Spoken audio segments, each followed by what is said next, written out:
Hello, I'm Andy King from the University of Southampton, and I'm going to be talking about Roger de Mortimer, and I'll be explaining how he came to be first of all on the side of Simon de Montfort and the reformers, but then to turn against them and to end up killing Simon de Montfort, and how this related to his relations with Llywelyn ap Grudffudd of Wales and his estates in the Marches. A huge welcome and thanks to Dr. Andy King.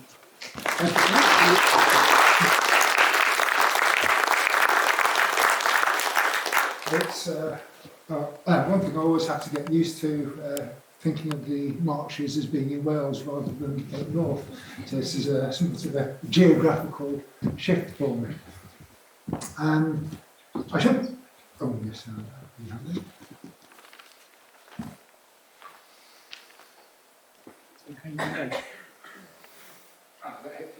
That's it.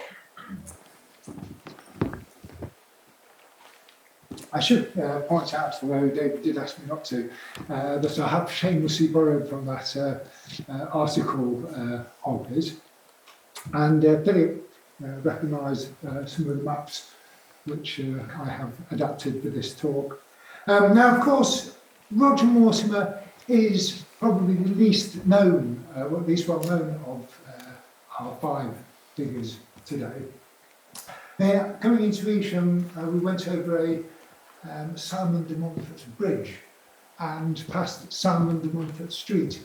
I didn't notice a Roger de Mortimer Street anywhere. I don't know whether that's...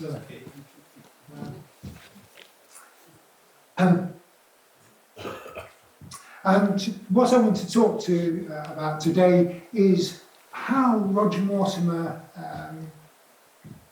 how his politics developed through the course of a very turbulent period in English politics. Why he started off more or less sympathising with the reformers, and how he came to end up killing the leader of those reformers at the Battle of Evesham. And obviously this will fit in with his interests in the Welsh Marches. And I will try to think about some of the motivations which might explain what seems to be a deep personal animosity which developed between Roger de Mortimer and Simon de Montfort, to Simon de Montfort's eventual disadvantage. Right, I thought I'd start off with a slide showing the sort of generational age of our protagonists. Henry III and Simon de Montfort were more or less contemporaries, both in their mid-50s at the time of the battle. Eleanor, we've heard, we're not sure of her exact date of birth, but she was probably 50-ish. Roger was in his mid-30s. Of course, Edward, the king's son, was in his mid-20s. So Roger was by no means in the first flush of youth. According to medieval ideas, he would have been fully mature and experienced adult, rather more so than Edward. And this, of course, may have had some influence on the way they related with each other.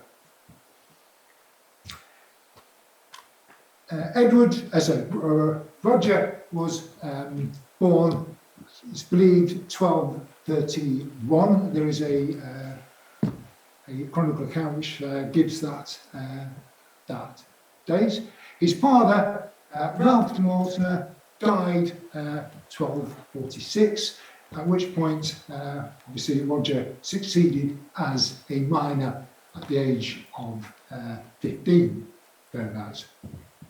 Now, there is a Welsh chronicle which records Roger having very precociously fortified the castle of Llywelyn in the early 1240s, but as he would have been in his 11, 12 at the time, that does seem unlikely, so we can perhaps rule that out. However, he did receive livery of his father's lands. He came into possession of his inheritance while still a minor. He actually paid the sum of £2,000 to the king for that privilege, buying out the king's right of his lordship. So he became the lord of his lands at a very early age, and the actual lord of his lands rather than a nominal head.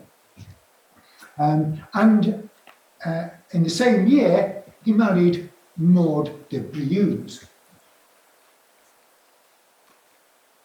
And this was marriage which would, I'll show you the states, would greatly enhance the Mortimer lands. I've concentrated here on the lands which are in the middle march of the middle of the Welsh Marches. Wigmore, as you can see in the east, was their caput, their head. He inherited Meillenith, Withenian and Elbail, and I apologise again for my pronunciation of Welsh names. But the Briouze marriage brought with it the lordship of Radnor, which you can see filled in a very nice gap in the block of lands which Mortimer held, and also a part share of Brecon. Going back again, you can see that some of the lands from which came through the Briouses were derived from the enormous inheritance of William Marshall, which we've heard something about already this morning. And the division of the Marshall estate after the family died out was a protracted, controversial and very awkward business which dragged on for years. And it's worth noting that the final settlement, final division of these lands was not worked out until February 1259, at which point a dispute was settled over Brecon, which was the lordship of which was shared with the Earl of Hereford. So the acquisition of the Marshall lands was by no means a unproblematic business. It's also worth looking at the family tree of Roger Mortimer. Some of the connections. It is, for instance, interesting to note that he was actually descended from Llywelyn ap Iorwerth, who was his grandfather. So actually had some Welsh blood. You'll also notice the slightly incestuous relationship between Roger's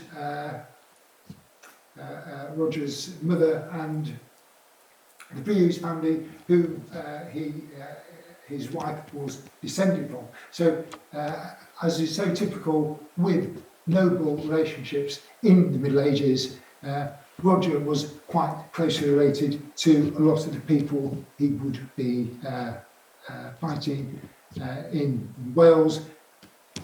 And also, of course, note the distant family relationship through marriage to Simon de Montfort, who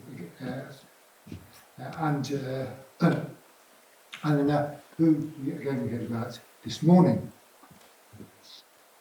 Also, it's worth pointing out William de Briouze, the mother, William de Briouze, the father of Roger's wife, Maud, had actually been strung up again by Llywelyn ap Iorwerth after Llywelyn caught William in bed with his wife.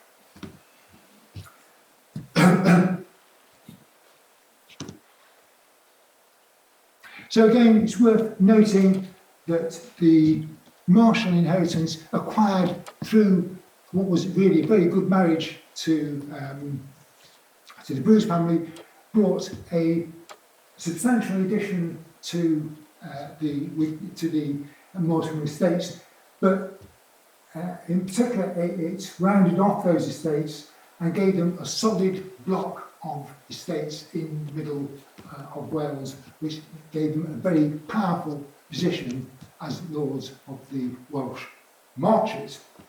And as we shall see, the protection of these lands was one of the main concerns of Roger's career. It's also worth noting, by the way, that the Buse marriage also brought through the Marshall inheritance. It also brought the Mortimers their lands in Ireland, although, as we'll see, Roger never troubled himself to actually visit Ireland during his career. Excuse me. So that's the background to Roger's marriage and career and inheritance. And I say it's this inheritance which would shape his career. Now, he first comes into prominence in 1253 when he was knighted by Henry III himself at Whitsunday on Winchester, and following that he agreed to serve on Henry's ill-fated expedition to Gascony. But as we will see, this didn't bring him a great deal of favour, because it was at this stage that we could get the beginning of a protracted and very complicated dispute over another part of Roger's inheritance. And this concerns the manors of Lechlade and Loughborough. Lechlade being a big Gloucestershire manor. It was valued at £48 in 1252, which may well have been a serious and deliberate undervaluation, and valued at £98 in 1276. So this was a property which was worth contesting. Now, as I say, it's a very complicated dispute, but it basically lies on the fact that the manor had been held by one Llywelyn de Ferrers, who died in 1201. Now, this manor, Lechlade, descended to the younger son, Hugh, who died in 1204. At that point, his elder brother, who held lands in Normandy, sided with the French. And of course, Normandy was lost by King John. As a mark of favour, John allowed Isabel, the daughter of Llywelyn de Ferrers, to have possession of the manor of Lechlade. Now, the point is, the trouble was, John didn't exactly specify on what grounds those lands were held, what terms those lands were held. Isabel had a case that she was the heir, but the ground was slightly ambiguous and implied that it might only be a lifetime grant. Isabel got hold of Lechlade and Loughborough and held them until she died in 1252, having married Roger de Mortimer, Ralph's grandfather. She outlived Ralph de Mortimer, Roger's father, as they died in 1252, at which point the manor of Llywelyn was brought into the king's hands on the grounds that the Norman heirs had forfeited their right to it as they entered into the French allegiance. These were the lands of the Normans, which were a valuable resource of patronage for the kings after the fall of Normandy in 1204. The lands which those people held, lands in Normandy and England, and had sided with the French, forfeited to the English, to the kings of England. So in 1252, the manor of Llywelyn was taken into the king's hand. Roger, however, claimed that in the last weeks of her life, Isabel had granted the manor to him. This case was accepted, and the manor ended up being granted immediately to Richard, Earl of Cornwall, the king's brother. And obviously, with the manor now being held by the king's brother, Roger realised he had little chance of getting it back. Not that this stopped him from trying.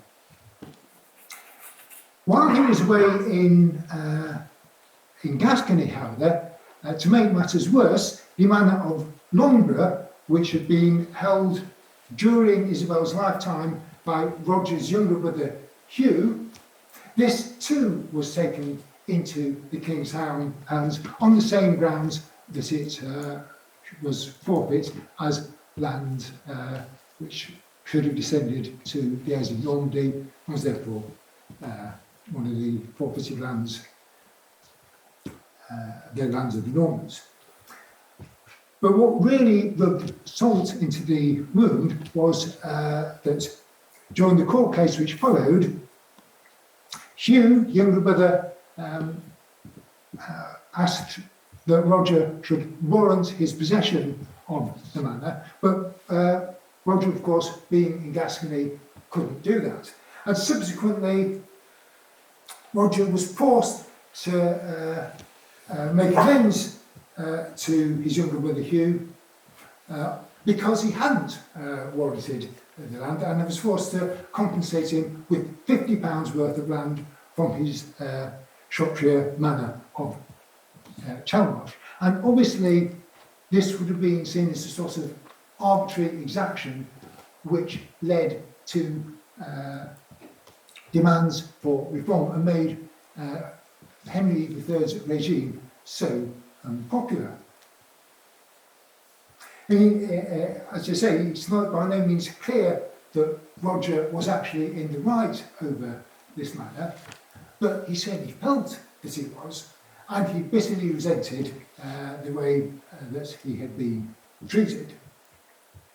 At the same time, we have problems arising for Roger on the Welsh Marches, as Llywelyn of Grudffudd rose in rebellion against Henry and seized Mortimer's Marcher lordship of Llywelyn.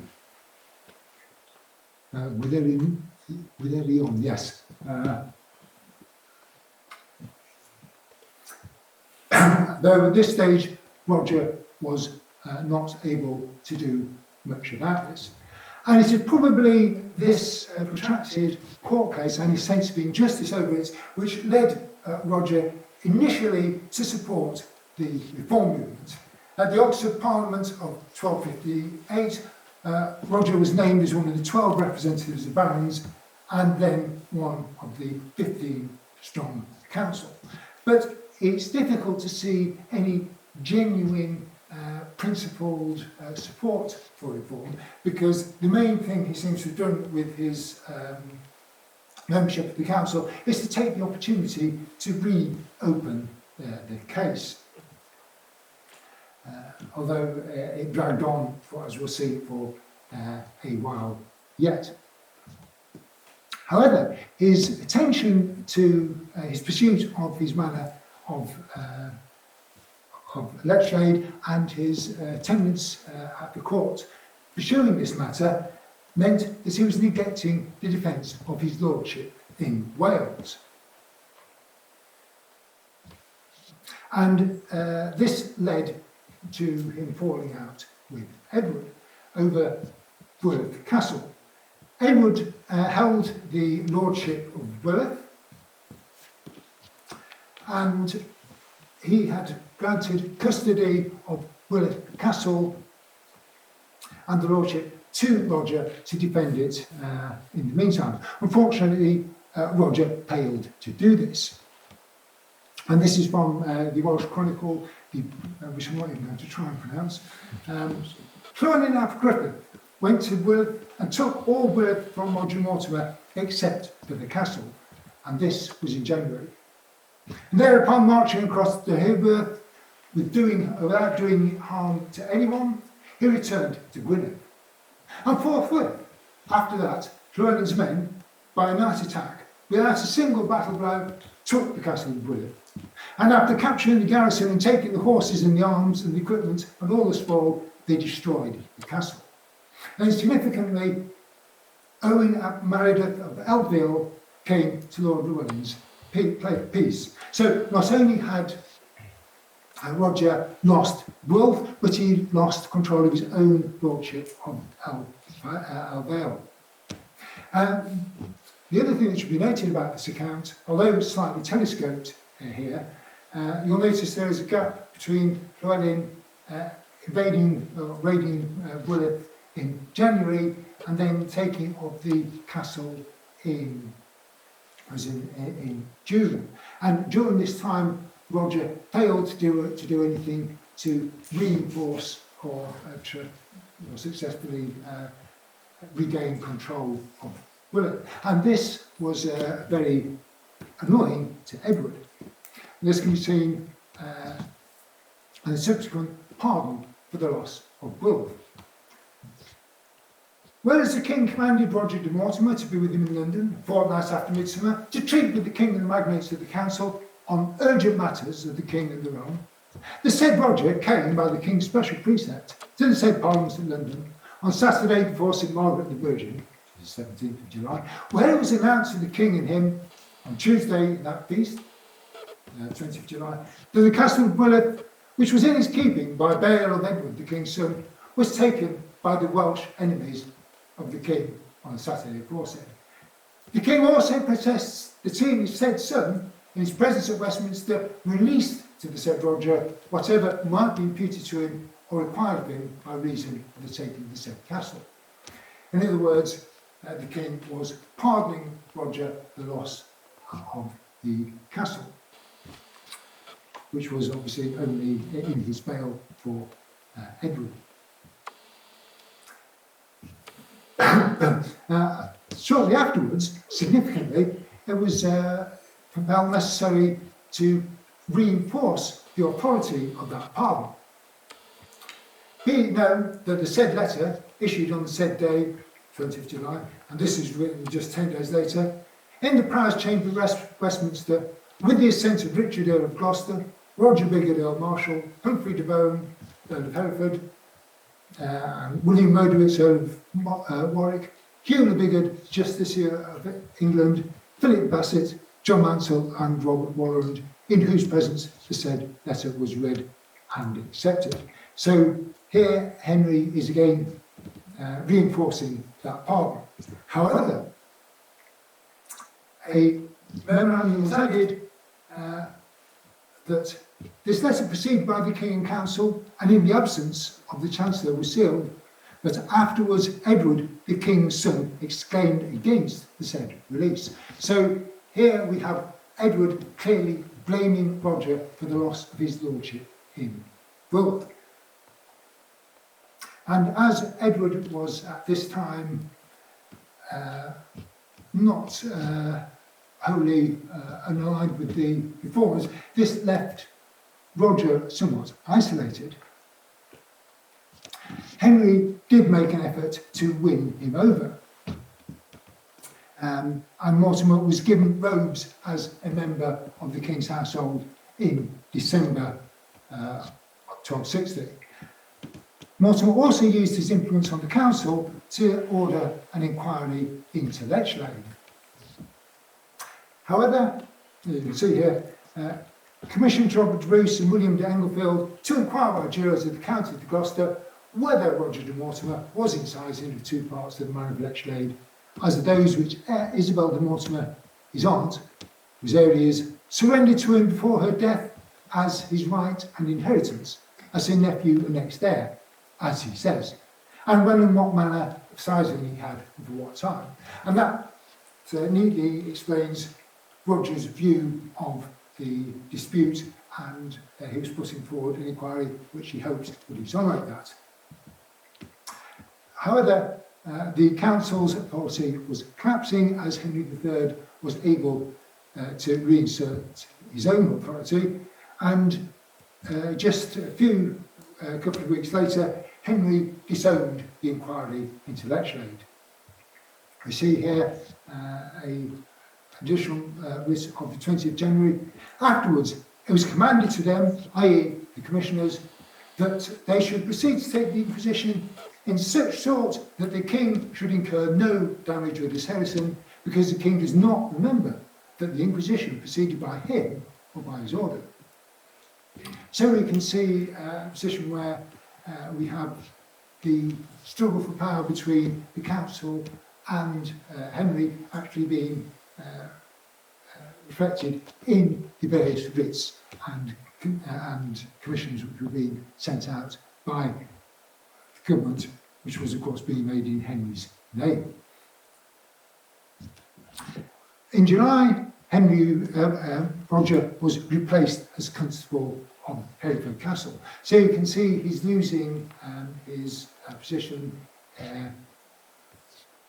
with the crown.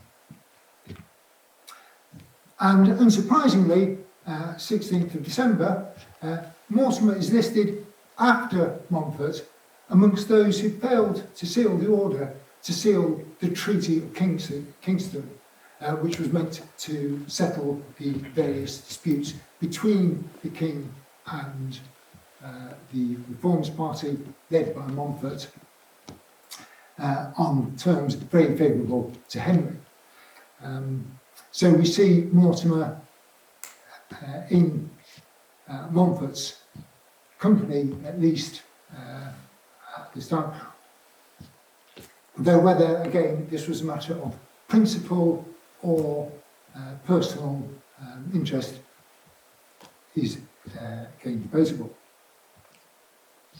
Now, obviously, well, it's apparent that Mortimer was not very willing to accept the peace which the treaty, so-called Treaty of Kingston, was supposed to bring about, and in January he seized Cortham Castle in Shropshire from John de Beause, presumably tied up with the Beause, whole Beause inheritance. At the same time, Llywelyn of Grudffudd was complaining of breaches of the truce made by Roger Mortimer specifically and John Lestrange in Llywelyn's lands of Bromfield or Powys Fawdon. So we see Roger trying to recover his position in the Welsh Marches. This did him little good, for in December, Llywelyn was able to seize Llywelyn.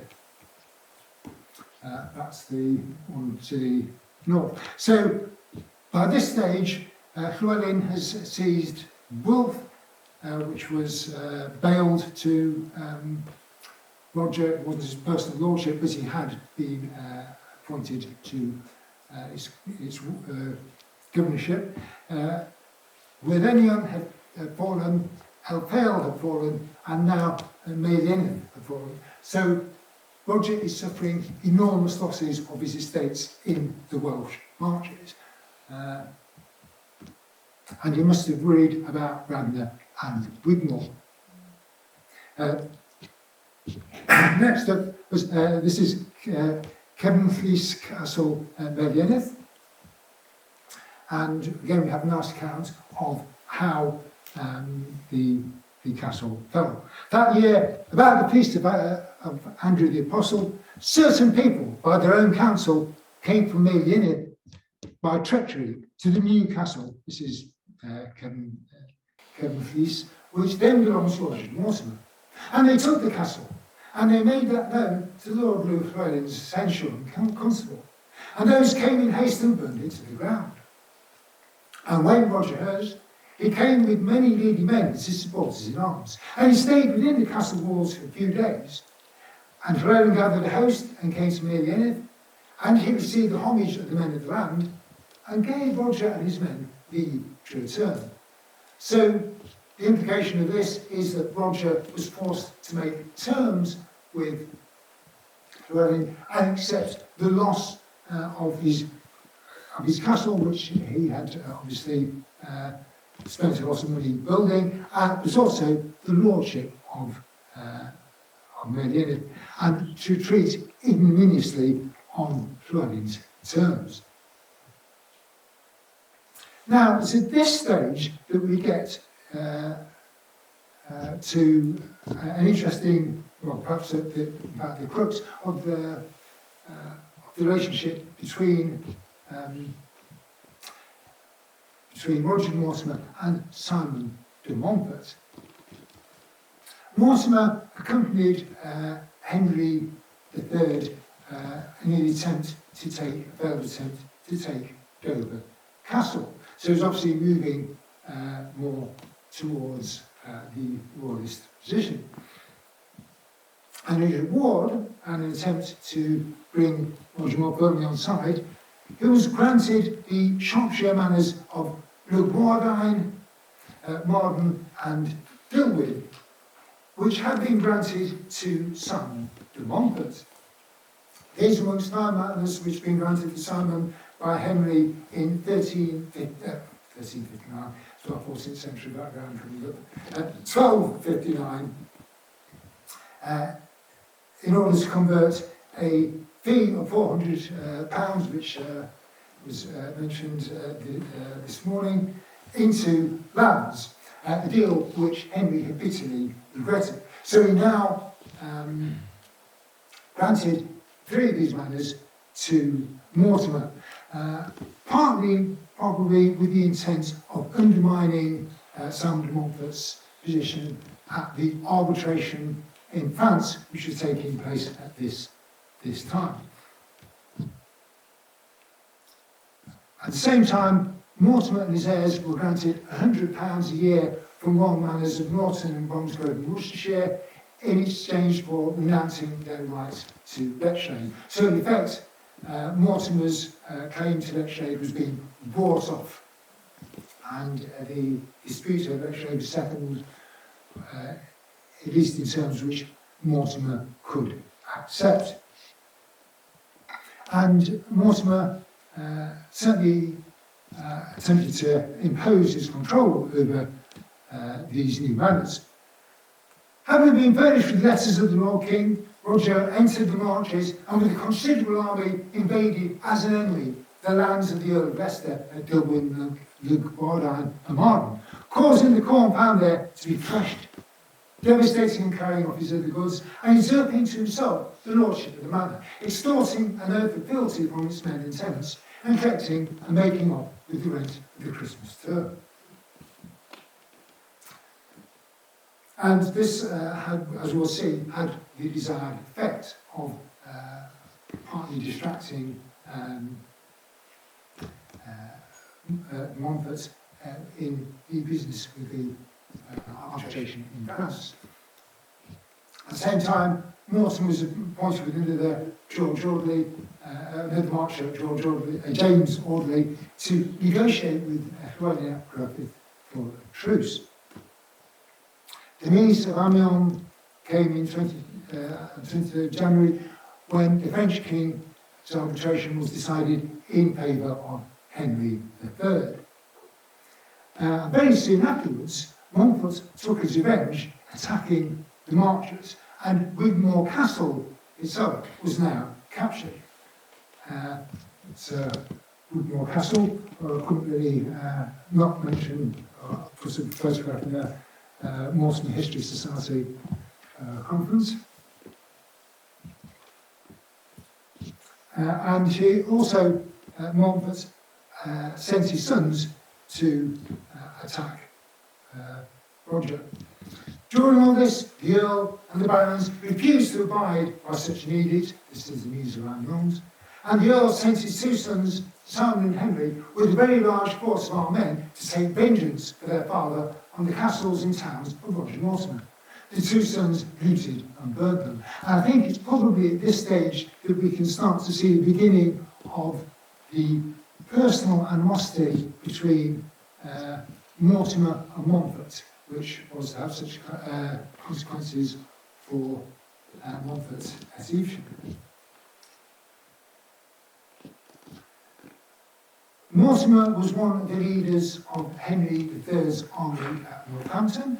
This is by this stage, civil war had broken out, and Mortimer is now firmly in Henry III's army and involved in campaigns away from the Welsh Marches and firmly in England. Important to know, of course, Battle of Lewes. We don't actually know whether Mortimer was present there. But of course, the Battle of Lewes altered the entire situation. Despite this, despite Edward and Henry being now effectively under Montfort's control, Roger Mortimer remained in opposition.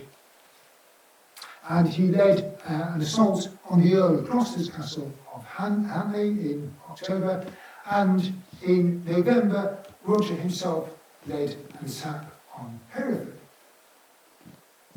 The citizens of Hereford were informed of the coming of Sir Roger Mortimer and the other great men who were with them. And you'll notice the roll call of Mortimer family names here. Sir Roger de Mortimer and Sir Ralph his son, Roger de Clifford, Roger de Leybourne, and Hugh de Mortimer, that's Roger's brother, with their men, Hugo de Strange and his men, with his posse of Shropshire, came to the city, Hereford, with a great army with banners displayed, and grievously assaulted it on the eve of St. Martin. From the first hour of the day till night. On St. Martin's Day, they cried the assault and grievously assaulted the city again. However, Montfort was able to make alliance with Llywelyn, which forced a peace, a settlement on the rebellious Marchers. And again, the alliance between Montfort and Llywelyn would certainly have exacerbated Mortimer's hatred for Montfort. Mortimer was regarded such an alliance as akin to treason. Now, on the terms of this peace, Mortimer and the other Marchers were supposed to go to Ireland for a year and a day, as you've heard earlier, though Mortimer seems to have declined this opportunity to visit his Irish estates. It's also worth noting the part of Roger's wife, Maud, in these events. We unfortunately don't have anything like the wonderful records we heard about this morning for Eleanor de Montfort. And we know very little about about exactly what role she played in these events. But Robert of Gloucester's account suggests that she was in charge of Wigmore Castle at this time, which Roger had obviously been able to recover. And you have to excuse the appalling quality of the verse. This is a modernisation of English verse, which is pretty much doggerel. What avails a long tale? First he escaped, that's Edward. And to the castle of Wigmore he soon took away with her. There was joy and bliss enough when he came thither. For the lady of the castle, Dame Maud de Mortimer, and soon word was sent to her lord Sir Roger, which does rather imply that Roger wasn't at the centre of Edward's escape. Bear in mind that word had to be sent to him by his wife. Now I'm running out of time. We get to the Battle of Evesham, where Mortimer commands one of the 3 battles in Edward's army. And according to one account, contemporary account, this is one which we've heard about before. It was Roger Mortimer personally who killed Simon de Montfort, and with his lance struck him through the neck. And it was Sir Roger de Mortimer, for he could be recognised by his armour and shield straps. And this is the account which may have been written by a monk from Evesham, who would obviously been well placed to hear these events. Now we come to the most gruesome part of my talk, which concerns the mutilation of Montfort's body. This, of course, is a quite famous, well-known illustration from the Rochester Chronicle, showing Montfort's being chopped into bits. And there are several accounts of the treatment of Roger's body. The Earl of Leicester's head, so it was said, was cut off from his body, and his testicles were cut off and hung on either side of his nose. And the head was sent in this state to the wife of Sir Roger Mortimer at Wigmore Castle. And his hands and feet were cut off and sent to various places to his enemies, and of course, at least one case to one of his friends, to the great shame of the deceased. And this is from a contemporary London chronicler, who seems generally to be very well informed about contemporary events. Robert of Gloucester, alas, that it was done, that Sir Simon the Elder was dismembered so. For Sir William Maltravers, thinking of it none, carved off his feet and hands, and his other limbs every one. And the greatest pity was, and this is not to be believed, that his privy members were cut off indeed, and his head was smitten off, and to Wigmore it was sent to Dame Maud Mortimer, who is Bowden Jones. And there is a later tradition that Maud allowed her followers to use the head as a football. But what is striking about this this mutilation is just how unusual it was. We've heard that there was a squad set up specifically to ensure that Montfort was killed on the battlefield, because at this stage the execution of an earl for treason would have been unheard of. The last English earl executed for treason had been in the reign of William I. And this act was really shocking. It was shocking to contemporaries and was very unchivalric. And it does suggest, it could be suggested perhaps, of course, the mutilation of bodies had been a practice which was common amongst the Welsh, the native Welsh, and their dealings with each other previously. And it could be suggested that by carving up Montfort's body, Mortimer was trying to show that he was not to be treated as a noble, that his actions had undermined his nobility. It might also be, this is wild speculation, it might also be a possibility that he was trying to cast him as the sort of Welsh barbarian who's only worth being treated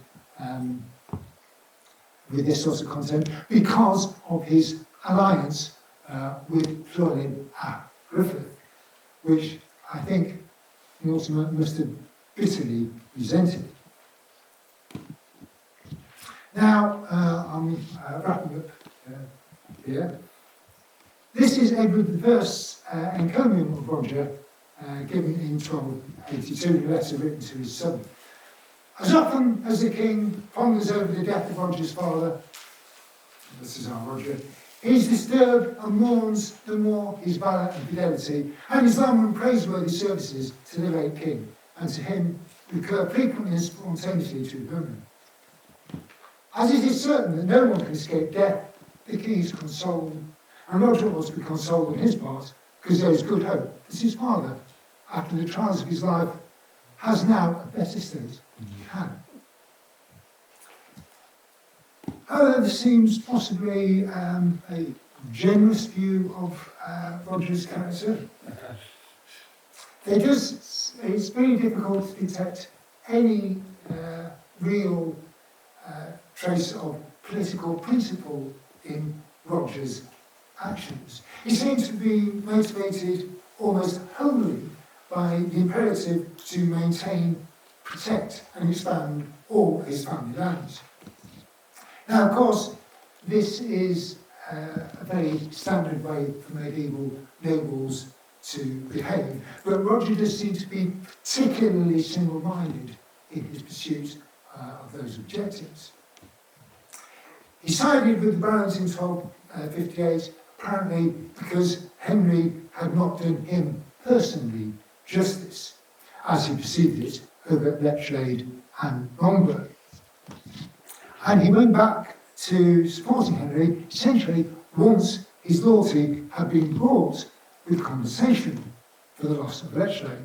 But also, and perhaps more fundamentally, he shared an interest with Edward the King's son in taking on Llywelyn at Grudffudd, for of course Edward the King's son was a considerable landowner in the Welsh Marches. And fundamentally, both him and Edward had the same interest in defeating Llywelyn, who was of course allied with Montfort. And it's very probable that Montfort saw reformism ultimately as a distraction from the proper course of fighting Llywelyn at Grudffudd and maintaining his grip on the Welsh Marches. And just to end on this, we've heard a lot about various principles which animated political discourse and instruction at this time. But it is worth thinking about the importance of personal relationships, personal animosities in shaping medieval politics, as displayed by the unfortunate relationship between Roger Mortimer and Simon de Montfort. And I'll stop there.